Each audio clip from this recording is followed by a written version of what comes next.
Iran கதை முடிந்தது. Hormuz ஜலசந்தியில் இனி ஈரானால் தாக்க முடியாது. அடிமடியிலேயே அடித்த ட்ரம்ப். ஈரான் அமெரிக்கா இடையே மீண்டும் போர் வெடித்துள்ளது.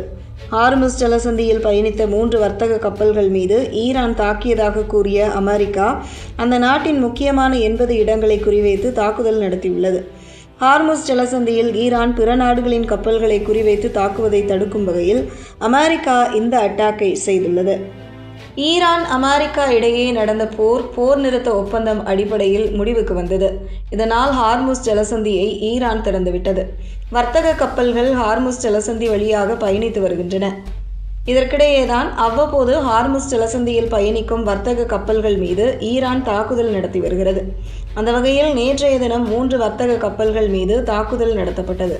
இந்த தாக்குதலுக்கு ஈரான் தான் காரணம் என்று அமெரிக்கா குற்றம் சாட்டியது. அது மட்டுமின்றி ஈரான் போர் நிறுத்த ஒப்பந்தத்தை மீறி தாக்குதல் நடத்தி வருகிறது. இதற்கு பதிலடி கொடுக்கப்படும் என்று அமெரிக்கா தெரிவித்துள்ளது. அந்த வகையில் தற்போது ஈரானின் 80 இடங்களை குறிவைத்து அமெரிக்கா கொடூர தாக்குதல் நடத்தியுள்ளது. இந்த தாக்குதல் என்பது ஈரானின் வான்வெளி பாதுகாப்பு அமைப்புகள், கடலோர ரேடார் தளங்கள், கடலோர கமாண்ட் மற்றும் கட்டுப்பாட்டு நெட்வொர்க் கட்டமைப்புகள், ஹார்முஸ் ஜலசந்தியில் பிற நாடுகளின் கப்பல்களை கண்காணித்து தாக்குதல் நடத்த தயாராக ஈரான் புரட்சிகர காவல் படையினர் 60க்கும் மேற்பட்ட சிறிய படகுகள் மீது இந்த தாக்குதல் நடத்தப்பட்டுள்ளது. ஹார்முஸ் ஜலசந்தியில் பயணிக்கும் கப்பல்களை தாக்க வேண்டும் என்றால் ஈரான் கடலோர ரேடார் தளங்கள், கடலோர கமாண்ட் மற்றும் கட்டுப்பாட்டு நெட்வொர்க் கட்டமைப்புகள் மற்றும் ஈரான் புரட்சிகர காவல் படையினரின் படகுகளை பயன்படுத்தி வந்தது. தற்போது அவற்றை குறிவைத்து அமெரிக்கா தாக்கியுள்ளது. இதன் மூலம் ஈரானின் அடிமடியிலேயே டொனால்டு ட்ரம்ப் அடித்துள்ளார். மேலும் இந்த தாக்குதல்கள் துல்லியமாக நடத்தப்பட்டுள்ளதாக அமெரிக்கா தெரிவித்துள்ளது. இது பற்றி அமெரிக்காவின் மத்திய கட்டுப்பாட்டு மையம் கூறுகையில், ஈரானில் 80க்கும் அதிகமான இலக்குகளை குறிவைத்து தாக்குதல் நடத்தியுள்ளோம். வான்வெளியில் பாதுகாப்பு அமைப்புகள், கடலோர ரேடார் தளங்கள், கடலோர கமாண்ட் மற்றும் கட்டுப்பாட்டு நெட்வொர்க் கட்டமைப்புகள், ஹார்முஸ் ஜலசந்தியில் நிறுத்தப்பட்ட ஈரான் புரட்சிகர காவல் படையினர் 60க்கும் மேற்பட்ட சிறிய படகுகள் மீது தாக்குதல் நடத்தப்பட்டுள்ளது. இந்த தாக்குதல் என்பது கடந்த 10 நாட்களுக்கு முன்பாக ஈரான் மீது நடத்தப்பட்ட அட்டாக்கை ஒப்பிடும்போது 4 முதல் 5 மடங்கு பெரிய தாக்குதலாகும்.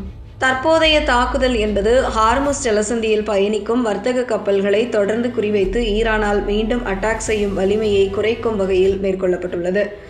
ஈரான் அமெரிக்கா இடையே மேற்கொள்ளப்பட்ட ஒப்பந்தம் முறையாக பின்பற்றப்படாதது அல்லது மதிக்கப்படாமல் இருக்கும் பட்சத்தில் அதற்கு அந்த நாட்டை பொறுப்பேற்கும் வகையில் சென்காம் படைகள் தயார் நிலையில் உள்ளன என்று கூறப்பட்டுள்ளது. அமெரிக்காவின் இந்த தாக்குதல் பற்றி ஈரான் அதிகாரப்பூர்வமாக எதுவும் தெரிவிக்கவில்லை. இருப்பினும் ஈரானின் தெற்கு பகுதியில் சில இடங்களில் வெடிகுண்டுகள் வெடித்த சத்தங்கள் கேட்டதாக கூறப்படுகிறது. குறிப்பாக பந்தர் அப்பாஸ், சிரிக் மற்றும் கெஷிம் தீவு உள்ளிட்ட இடங்களில் தாக்குதல் நடத்தப்பட்டுள்ளதாக தெரிவிக்கப்பட்டுள்ளது.